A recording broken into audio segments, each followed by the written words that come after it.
Cruz Azul es campeón de la CONCACAF Champions Cup y aquí lo vamos a analizar. Soy Antonella González, estoy junto a Miguel Gallardo y Michele Giannone. Una historia que era como de cuentos de hadas para los Vancouver Whitecaps, que hoy termina no de la manera esperada, porque si bien era difícil ganar en territorio azteca a Cruz Azul, que venía de una gran temporada en la Liga MX, cayendo en semifinales ante las Águilas del América, nadie se esperaba esta goleada 5-0 del equipo de Vicente Sánchez sobre el equipo del profe Sorensen. Bienvenidos, mucho que analizar. Lo vamos a desglosar, por supuesto, en dos partes, porque lo que más llama la atención es ese 4-0 en los primeros 45 minutos. Sin duda. ¿Qué tal, Anto? ¿Qué tal, Michele? Y bueno, el equipo de Vancouver tenía una cita no solo contra Cruz Azul, uno de los mejores equipos en el fútbol mexicano, sino tenía una cita contra la historia. Muy pocos equipos de la Major League Soccer han podido ganar en partidos de mata-mata, en partidos decisivos, en partidos en competencia en general, en terreno azteca. Quizá le pasó un poco de factura el hecho que venía jugando partido tras partido, miércoles, sábado, 4 partidos en el tramo donde el equipo de Cruz Azul solo jugó un partido. Y el equipo de Cruz Azul, con mucha jerarquía, con mucha experiencia de Vicente Sánchez, pues hizo lo que no pudo hacer Pumas ni Monterrey, que es asfixiar, presionar, jugar con la localía, jugar con la altura, jugar con el hecho de que había mucho calor y mucha humedad y jugar con el cansancio del equipo de Vancouver Whitecaps. Lo asfixió desde el minuto 1, le hace un gol tempranero y fue muy difícil para el equipo de Vancouver despertarse después de ese gol. Michele, y con la bienvenida te pregunto, por esa primera parte, sobre todo por los primeros minutos, porque hay que decirlo, Vancouver no entró al partido. No sé si era por el desgaste físico que dice Miguel Gallardo, sino porque la fantasía también los asfixió, de que todo el mundo decía, este Vancouver sí puede hacer historia en una final inédita a 90 minutos contra un equipo mexicano. ¿Qué tal, Anto, Miguel? Un gusto estar con ustedes. Y sí, lamentablemente, Cubas y en realidad todo Vancouver escogieron el peor día, la peor noche para tener realmente su primer mal partido de la temporada, porque sí, perdió con el Chicago Fire al principio de la temporada, también perdió un encuentro ante Saprissa en el inicio de este torneo, pero realmente lo de hoy fue un partido muy malo de todos. Ahora, ayer hablando cuando mencionábamos de las chances de Vancouver en este partido, yo les mencionaba que Cruz Azul es el mejor equipo que defiende en el continente norteamericano. Le hicieron solo 3 goles en esta competencia y en la Liga MX le hicieron 16 en 17 partidos. Vancouver no podía caer abajo en el marcador para tener algún tipo de oportunidad. Y lo hacen en una jugada en donde tu mejor jugador, que es Andrés Cubas, cometió un error de 3 que iban a liderar a goles de Cruz Azul.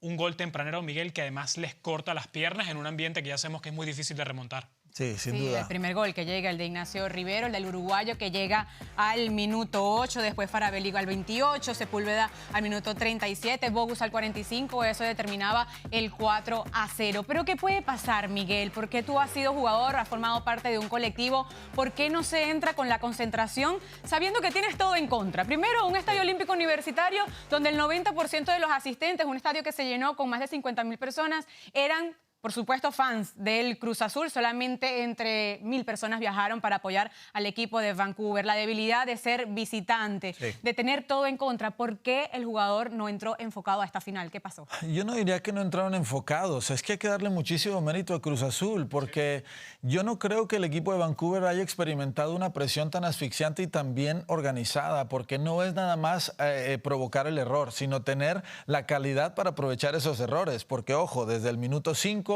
primer error, tenga, gol. 5 minutos después o varios minutos después, otro error, gol.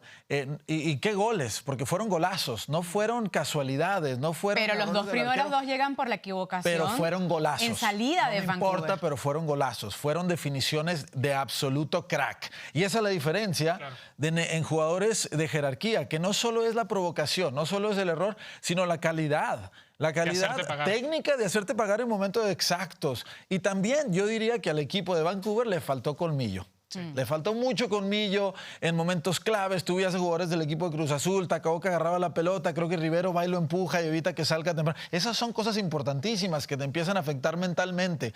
Y el equipo de Vancouver no supo ajustar, no supo empezar a tirar pelotas largas, esperar que White con los jugadores que estaban a su alrededor lo acompañaran a tratar de desasfixiar o de quitarle un poquito de presión al equipo. Y bueno, el equipo de Cruz Azul te atacaba por todos los carriles, Lira en la media cancha, Charlie Rodríguez se giraba por todos lados y obviamente Pioli defensivamente es un líder.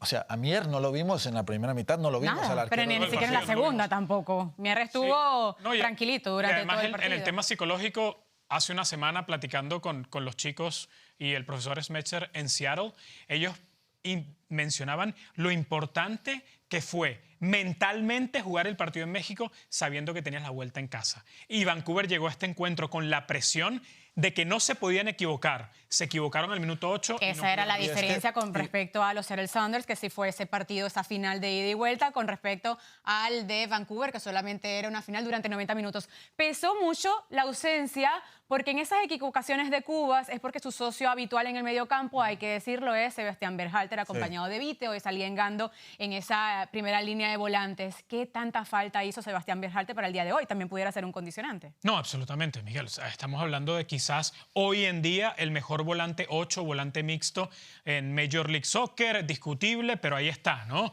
Seguramente va a estar en el juego de All-Star Game. Ya a partir de mañana se integra a la selección de los Estados Unidos para lo que va a ser el campamento de la Copa Oro y lo tiene muy bien merecido. La presión en el mediocampo estaba sobre Cubas porque sí, estaba Pedro Vite a su lado, pero sabemos que a Pedro Vite le gusta irse al ataque y no está tan pegadito a él como normalmente está Berhalter. También en la pelota parada. Berhalter es el tipo que está encargado de pegarle a las pelotas paradas en Vancouver. Sí. Entonces, cuando ya tú llegas con esa presión y mentalmente los jugadores, y Miguel, estoy seguro que tú estás de acuerdo con esto, mentalmente los jugadores y Cuba especialmente, entra al partido diciendo, ya llegamos con una desventaja, que no tenemos a nuestro... Pero la sabías desde antes. Pero a la hora de saltar al terreno de juego, cuando ya estás alineado con Cruz Azul al lado y los vas viendo 1, 2, 3, 4, 5, 6, dices, nos falta un grande. ¿Qué se le dice en el vestuario, Miguel? Porque cuando ya veíamos ese 4-0, parecía que era imposible recuperar, ¿no? Te vas al descanso con 4 goles en contra, con el primero que llega al minuto 8, con el cuarto gol llegado también al minuto 45 de Bogus, un exjugador de la MLS porque venía del LAFC. Sí. ¿Qué haces en ese momento? ¿En qué panorama se encontró el jugador? Yo pienso que el discurso del profe Sorensen pudo haber sido, muchachos, no tenemos absolutamente nada que perder, todo que ganar. Tenemos que ir a buscar el partido y yo me imaginaría que después del segundo o tercer gol ya lo que ellos querían es cerrar el partido, irse al medio tiempo para ver si lograban de alguna manera conseguir la estrategia para conseguir un gol en el segundo tiempo que te diera la esperanza. Sin embargo, este equipo de Cruz Azul es tan fuerte que en el momento que trataste de presionarle, abriste los espacios y te vacunaron otra vez. Y ya después el equipo de Cruz Azul se encargó de manejar los tiempos y manejar el partido. Fue un partido muy complicado. No encontraron la manera, obviamente con Sepúlveda, que es el campeón goleador de la CONCACAF, con 9 goles, con mucha calidad. Vuelvo y repito, Piovi en el medio campo, en la central, Rotondi, que volvía a la titularidad en la banda izquierda, Charlie Rodríguez, Bogus, que es un tipo muy letal. Eran muchísimas armas en los que tenía el equipo de Cruz Azul para hacerte daño. Y los cambios también vinieron a sellar el partido. No, y el envión también anímico que regresó su capitán, Ignacio Rivero, el uruguayo, que es el líder dentro del vestidor en la cancha, que falló o no estuvo por suspensión en el partido de vuelta ante América en la semifinal y pesó muchísimo. El envión que esos regresos que tú bien dices, Miguel, y también creo que también en la narrativa en general, creo que se pecó en subvalorar a Cruz Azul. ¿Por qué? Porque si bien los últimos torneos, el último año y medio en México dominó el América, pero dominó en títulos. Cruz Azul en la tabla general y en el macro ha sido el mejor equipo mexicano.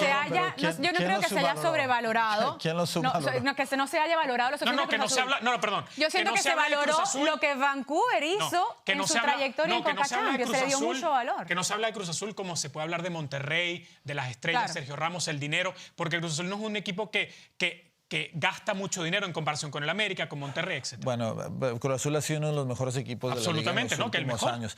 Otro aspecto que yo diría que fue súper importante para los jugadores de Cruz Azul es el hecho de que es la despedida de Vicente Sánchez, que es su técnico, que fue debutante como técnico de Primera División, fue un histórico del fútbol mexicano, tuvo un gran paso aquí en la Major League Soccer, y hay mucha incertidumbre con el paso, los porqués de por qué no va a seguir Vicente Sánchez, a pesar de haber tenido un torneo brillante donde perdió creo que 2 partidos, uno de ellos en semifinales contra el Club América. Tenía 15 partidos invictos. Y yo creo que los jugadores también estaban muy contentos con el técnico y querían regalarle esta despedida para ponerlo en su currículum, porque seguramente vamos a ver a Vicente Sánchez siendo técnico de equipos importantes. Como jugador, 2 veces campeón con Toluca, un jugadorazo, y además agarró este cargo tal vez sin saber que iba a llevar a Cruz Azul al éxito, a llevar este campeonato. Quítame esa gráfica de ahí. 18 remates de Cruz Azul, 8 directo al arco, traducido en 5 goles, con una posesión del 68%, 32% para Vancouver, cosa que no hace en Major League Soccer porque es un equipo que le gusta tener la pelota. 9 tiros de esquina para la máquina cementera, 1 solamente para Vancouver. Nos vamos al estadio Olímpico Universitario, donde está nuestro compañero Ramsés Sandoval con más detalles. Bienvenido, Ramsés.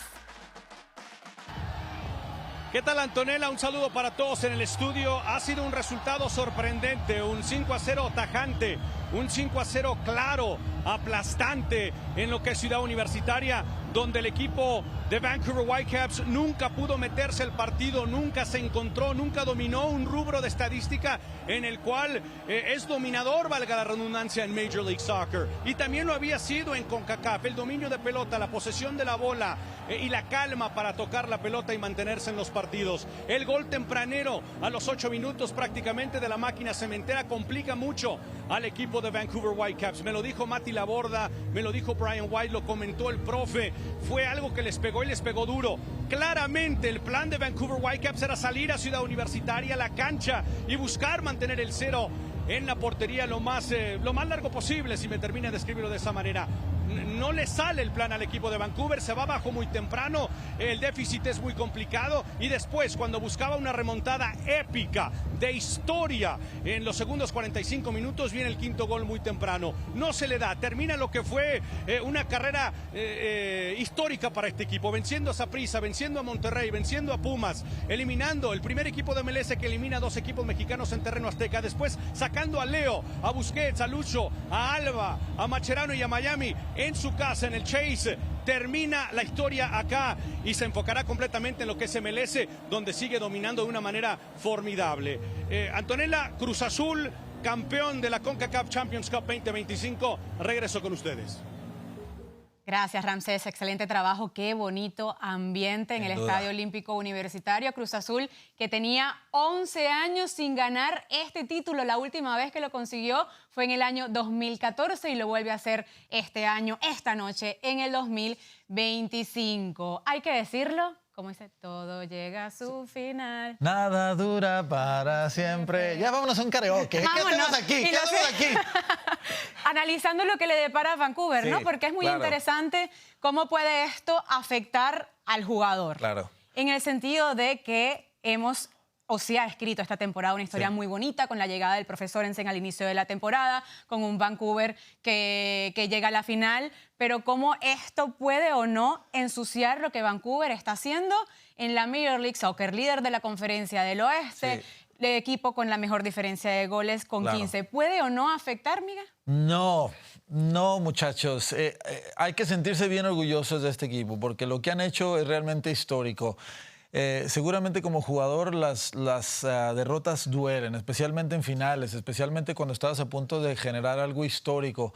Pero cuando piensas en el contexto de cómo llegaste aquí, ibas a competirle a uno de los equipos mejores de la Liga Mexicana, con plantillas muy profundas, sin piernas en realidad. A mí me parece que los jugadores se van a sentir muy orgullosos. Y ojo, no había pasado cuando un equipo de la Major League Soccer competía en CONCACAF Champions Cup, competía en la Major League Soccer de una buena manera y también están compitiendo en el torneo canadiense que también han campeonado. Así que hay mucho para ver hacia el frente para el equipo de Vancouver. Han hecho algo histórico, duele, pero han hecho algo realmente espectacular. ¿Estás de acuerdo, Absolutamente. Hay que darles las flores a Vancouver. Lamentablemente esta noche es para el olvido, pero no nos podemos olvidar, valga la redundancia, del camino, ¿no? Ya lo decía Ramsés, lamentablemente no va a quedar como el run más impresionante porque no se termina consiguiendo el trofeo. Se va a olvidar, Por supuesto, es de Seattle por los momentos, pero sacar a Saprissa, que es quizás el mejor equipo en el continente americano que no pertenece a Liga MX o a MLS. Sacas a Monterrey, que es la segunda plantilla más cara del continente norteamericano detrás de América. Luego sacas a Pumas y lo haces, como lo decía Ramsés, con los 2 partidos de vuelta en México. Eso no lo había hecho ningún equipo en la historia de Major League Soccer. Vancouver hay que darle sus flores y, como dice Miguel, lo mejor está por venir en Major League Soccer. Sí, que tienen que cambiar el panorama. Emocionalmente es una noche que pega y pega mucho porque Vancouver iba con la ilusión de hacer historia para la Major League Soccer. Ahí están los jugadores de los Whitecaps ya alejándose del estadio, aplaudiendo a la poca afición. Brian White, capitán del equipo, que tenía 5 goles en Conca Champions. Por supuesto que se van con la cara en alto y con la dignidad de hacer un gran partido. Nuestro compañero Ramsés Sandoval está con uno de los protagonistas que ingresó en la segunda parte, Matías Laborda. Vamos a escuchar. Acá con Matías Laborda. Matías, muchas gracias por tu tiempo. Sé que es complicado hablar para muchos después de una derrota en una final, aún más por las circunstancias de la misma. Háblame un poco de qué pasó esta noche acá en la cancha de Cruz Azul. Sinceramente no hay mucho para analizar. Ellos fueron totalmente superiores a nosotros. Primero que nada felicitarlos por eso, por el planteo del partido. Creo que los primeros 2 goles nos agarraron un poco distraídos, nos golpeó duro y al final del primer tiempo, yéndonos con un 4-0 abajo, es muy difícil dar vuelta a esa circunstancia. Intentamos hacerlo en el segundo tiempo, nos sorprendió ese gol tempranero, el quinto, y bueno, después el resto es ya historia. Matías, quizás el plan del profe, de ustedes en el campo de juego, era mantener el 0 lo más posible sobre su portería, ¿no? Sí, más que nada aclimatarnos con los primeros minutos por el tema de la altura y demás. Sabíamos que ellos iban a presionar bastante los primeros minutos y ese gol tempranero a los 8 nos complicó muchísimo y bueno, y de ahí el resto lo que pasó. Pasamos a otra parte de este equipo que es muy linda, Matías. Un gran grupo, la están rompiendo en MLS. Lo que hicieron acá en CONCACAF, ¿no? Derrotando a 2 equipos mexicanos. Primera vez que lo hace un equipo de MLS back to back en terreno mexicano. Pero en MLS ahora el enfoque y lo especial. ¿Qué hace especial a este equipo de Vancouver? No, tenemos un equipo muy unido. Cada uno trabaja y da el máximo. No hay ningún reproche nunca. Intentamos dar lo máximo, seguir lo que dice el entrenador y se ha reflejado en los resultados, el llegar hasta acá. Esto es un golpe duro, pero lo tenemos que tomar y aprender y seguir trabajando. Mati, ¿qué ha sido lo especial del profe este año? Porque lo de ustedes ha sido una muy grata sorpresa y ha sido formidable. Fue un cambio de chip total. Nos ayudó a crecer muchísimo a todo. Creo que los compañeros que llegaron también aportaron mucho y el equipo está bien. Este golpe va a ser duro, pero esperemos que ya el fin de semana podamos pasar página y dar lo máximo. Y finalmente, Mati, el mensaje para la gente de Vancouver, esta linda gente que hizo el viaje acá para verlos. No, muchísimas gracias por todo. Una muy linda sorpresa ver tantos fans de los Whitecaps y esperemos que poder reflejarlo en el resto del año, entregarle una alegría y darlo todo. Gracias, Matías, por tu palabra. Gracias. Cuídate mucho. Palabra de Matías Laborda, regreso con ustedes. Gracias, Ramsés. Ay, vayan a pasar la tristeza comiendo chilaquiles, tacos. Pero en México se goza y nos traen también un poquito. Vamos a valorar el desempeño de Vancouver en esta Conca Champions. Del 1 al 10, Miguel. Tírate. Ah, Miquel, primero que... Hay que restar un poquito por esta noche, ¿no? Pero le doy un sólido 9. No le doy 10 por esta noche. ¿9?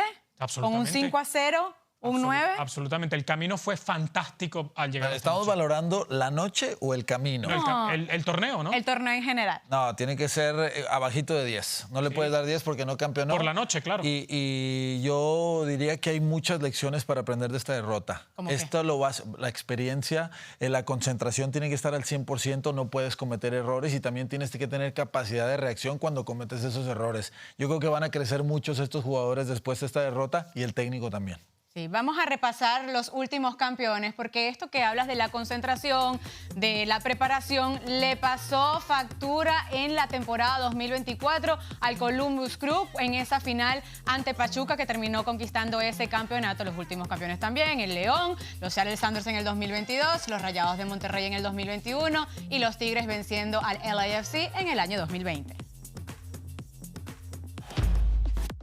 Y hablando de esa final 2020, el LAFC también fue protagonista. Le dio una alegría a toda la liga, la Major League Soccer, porque se convierte en el tercer participante de esta liga en el Mundial de Clubes, venciendo a las Águilas del América en un partidazo, en una remontada donde este señor que ven ahí, Denis Bouanga, se vistió de héroe para darle la clasificación, los 10 millones que se van al bolsillo del LAFC por participar en el Mundial de Clubes contra, hay que decirlo, las Águilas del América, uno de los equipos más históricos, el más ganador de la Liga MX y que viene de conseguir triplete, de que perdió en la final del torneo clausura de la Liga MX y que podía tener la ventaja por la fanaticada de vencer esa noche al LAFC.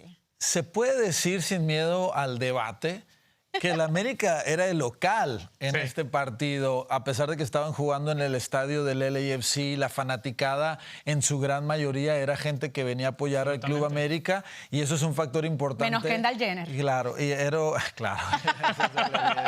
Y seguramente Will Ferrell también andaba por ahí. Pero eso es un factor que le da mucho más mérito al equipo del LAFC, que fue el mejor equipo durante los 90 minutos más los tiempos extra. El equipo del América al principio del partido manejó el partido, pero no generó mucho peligro. Sí consiguió el gol por medio de un penal, pero yo le doy mucho mérito a Cherúndulo, que tuvo una capacidad de reacción inmediata. Y nos asustábamos, Miguel, viendo el partido cuando le cometen penal al América y marca el primer gol Brian Rodríguez, ex jugador del LAFC, decíamos... Es duro que el LAFC remonte este partido por la situación y por antecedentes también con equipos de la Liga MX. Especialmente porque un antecedente de LAFC que le cuesta remontar marcadores por el estilo de juego. Pero la verdad que los muchachos sabían que sabían un partido importante, una oportunidad linda de jugar en el Mundial de Clubes y la introducción de David Martínez, el gol de Igor Jesús en la media cancha. Giroud también fue muy protagonista en el segundo tiempo y obviamente aunque esa asistencia de Giroud ¿fue sin querer queriendo? Fue sin querer queriendo. Pero cuenta. Pero una gran hazaña. Fue el mejor equipo sin duda. Absolutamente. El LAFC fue sacando 10, 15 minutos. En esos minutos en donde el América consiguió el penal, el LAFC fue el mejor equipo en el partido. Y yo estoy con Miguel y a mí me da felicidad por Steve Cherundolo, por los aficionados, porque mucho se le critica de que pierde los partidos importantes, de que pierde finales, pero poco se habla de que llega a las finales, de que juega estos partidos, de que el LAFC siempre está todas las temporadas peleando por títulos. Sí, es verdad. Y ayer... Nació exitoso, hay que decirlo. Nació grande y Steve Cherundolo va a dejar un legado muy, muy importante. Obviamente no sabemos lo que va a pasar el resto de la temporada, pero ya esto es un legado muy importante que deja, porque hay que recordar que se va al final de la campaña. Yo estoy de acuerdo contigo, Miguel. A LAFC nos cansamos de pegarle, que debería jugar mejor de lo que juega, de que es pura transición ofensiva, de que no utiliza el talento de David Martínez o de Under o de Giroud o del propio Bouanga de la manera como lo debería utilizar.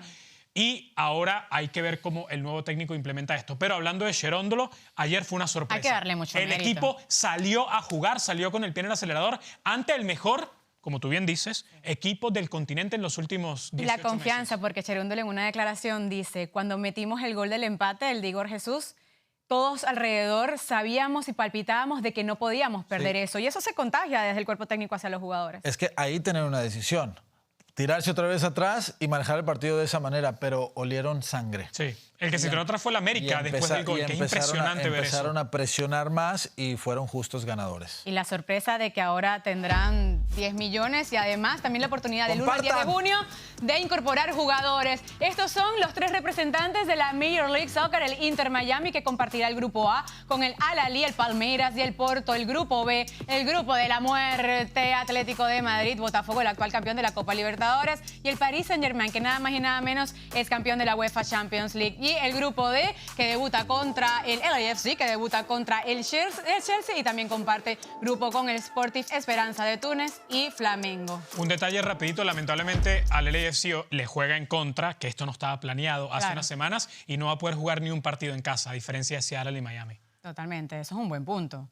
Seattle, que tiene mucho que mejorar. Mercado de fichaje, ¿quién debería incorporar más jugadores entre Seattle, LAFC e Inter Miami? ¿Quién está más rugido? Inter Miami necesita un central, un volante de contención y un delantero. A todo, ¿no? Medio equipo. No, a los tres equipos se pueden mejorar y ya los técnicos sabrán qué pieza especialmente necesitan, pero si tengo que escoger uno, yo creo que Inter Miami, un defensa que le ayude a apoyar esas transiciones defensivas. Seattle Sanders, una participación digna porque Delantero. el grupo de la muerte es toca. Seattle no va a fichar. complicadísimo. Lo cierto es que el Mundial de Clubes arranca el 14 de junio junto al verano futbolero, el Summer of Soccer, por supuesto con la Leagues Cup, el All-Star Game también y toda la acción de la Major League Soccer. Para Michele Giannone, Miguel Gallardo y Antonella González, ha sido un placer acompañarlos en esta historia de los equipos de la MLS en la CONCACAF.